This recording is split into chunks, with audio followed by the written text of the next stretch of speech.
Now, the one thing that I find and stress the importance is there are no handles on this rabbit. No. To pick it up like that, wrong.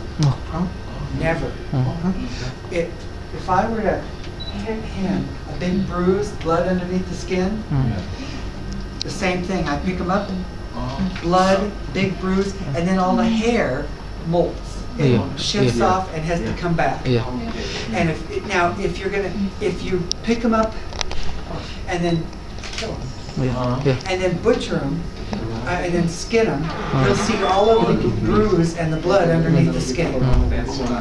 And that what that does is it interrupts the blood flow because of the bruise and the blood pooling there, and so it increases heat. They don't get the nutrition to the hair, like this picture of the hair. They don't get and they'll start to mold.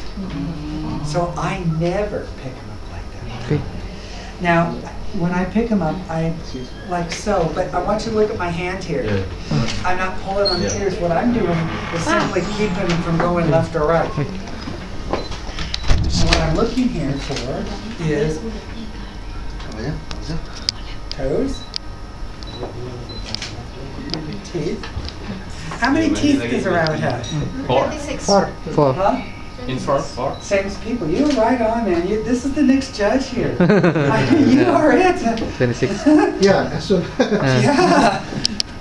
Hot. She knows her rabbits. That's what we see is 3 or 4. But she's right. There's 26. Yeah. 26. And so that's really cool. So the most important thing that I want to stress is what we look at is we're looking at the incisive foramen. We're not looking really at the, so what we're looking here, and what makes these, at one time these were considered rodents. They were in the Rodentia family until about 1974. And Dr. John Larson at the University of Idaho discovered that their incisive foramen had 2. And that made them in the Lagomorph family. So they were split off from the Rodentia to Lagomorphs only in 1970s. That's not that long ago. And so the first thing that we do when we look at an animal, or I do, and Tom will tell you what he does, is just like when I treat my patients where I work, I start with the head and I work my way down.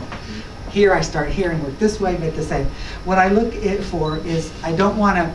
You ever hear a accordion? Yeah. I don't want to squunch them up so bad that I put their eyes out with their back feet. Oh. You ideally want the back feet to come right up in the Even middle. with the haunch right there. So that's You set even. their back And look feet. at the front. Is even with the eyes. So then what I want to look for while I'm looking over the top is depth from here to here, approximating the width from here to here.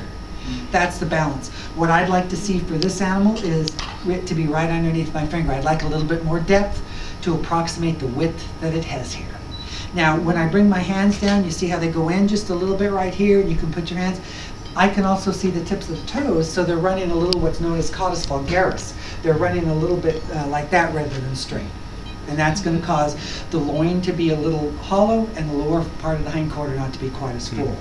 So once I've done that, I look at his head and his eyes to look at balance. I want to make sure the ears are the right length, the eyes are the right color. And then I simply lift him again. With and I'm not picking him up with a hand. I'll see my hand under here. It's just supporting the head. The weight is here. Then I rest him in my arm. I have total control of the animal. And now I Check the toes. toes, make sure that they have the right color. Make sure that they're. Now, what I like to do is, can you imagine me in stilettos? We'd be looking great here, standing here Right. like this. I would like to see these trimmed to here so that when they set on a solid surface, now down there some of the longer nails can go through the wire and stuff. When they're on a surface, I'd like to see them cut so they're level so he's more comfortable and he'll set more naturally. Yeah, so he'll sit on his pads. Right. So then I'm checking sex, no disease, and I stack them in and I check for fur. This is a Rex. There's two kinds of hair on a regular rabbit, a guard hair and an undercoat. Rex have guard hairs and undercoat that are the same length. We can look at this rabbit, and since that's his specialty, I thought I'd let him bring out Yeah. Colin. What we're looking at there, and he can show you the guard hairs that are longer than the undercoat. The only exception that I know is the commercial or the German Angora, where it has 3 layers. It has the guard hair, it has the undercoat, and it has one called an on fluff. On fluff I'm going to come to the board. Is the pin? Misi. Majukan. See, is it over here somewhere? It was, he had it in his hand. Right here. So, There you go. so you have guard hair, then you have undercoat, and then you have an on fluff. And on fluff comes up like this.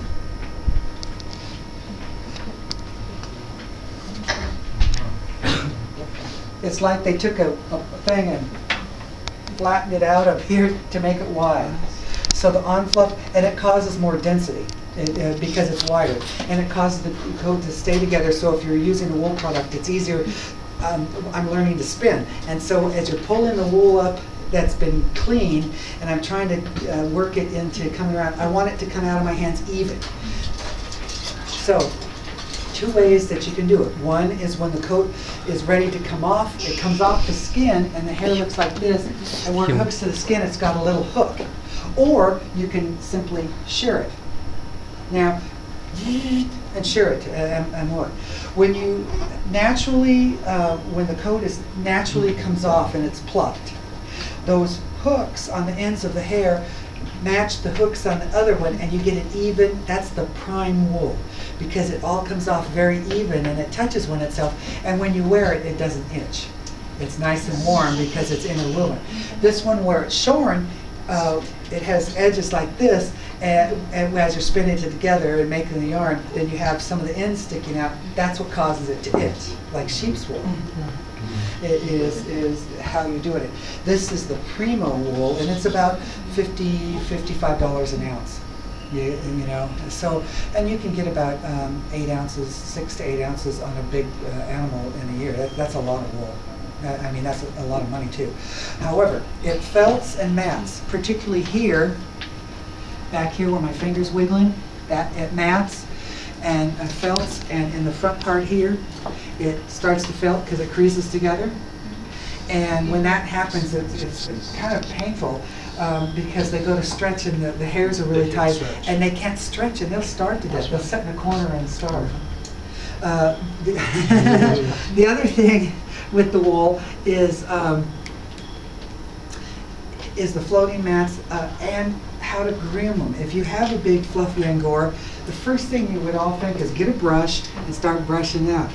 Well, all that in the brush is money in the bank that you're throwing away. And when you go to show, then there won't be any density because you're taking out all of the hairs, the excessive hairs. So what people do is they take cornstarch, you could take any of the starch, fine flour products. They put it in the coat, and then they take a blow dryer, and they start hearing, and blow it out, and blow out all of the cornstarch. And as that blows out, it straightens the hairs and untangles them, because that keeps them from tangling that really fine talc powder or cornstarch. And then you can groom them to keep the coat without having mats, without taking away the density. And so when you go to show, it still has all the density. So Betty Chu was probably the person that really put this together, and what she did is, now you see everybody out there just blowing their animals, you know, and they have dense coats. The animals, since I first got my judge's license, are completely different because of the way they're groomed. So any questions on how I'm holding it up or picking the rabbit up? He's happy. I up, over, around, support.